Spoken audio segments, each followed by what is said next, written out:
दोस्तों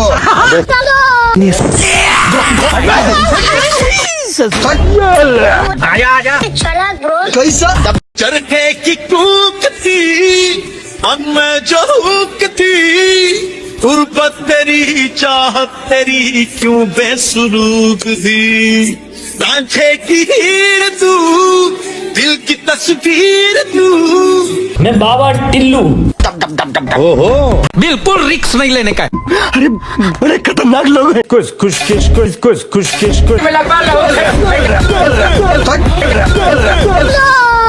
भाई लैट्रिन करने गया सलीम। अरे रुको ना भाई, वो हंसने गया। कोणत्याच नायकालाची हिंमत नाही. याला 10 दिले तर मी याला मोठे केले. माझ्या नात्याची नाही, भावकीची नाही, जातीची नाही. याला 10-5 दिलेत आणि मग आता याची दिवस बदल डज नॉट मॅटर. दिवस वाईट होते, दिवस चांगले बी स्वतः चांगले, येणाऱ्या काळात वाईट बी येतील, स्वतःमुळेच येतील.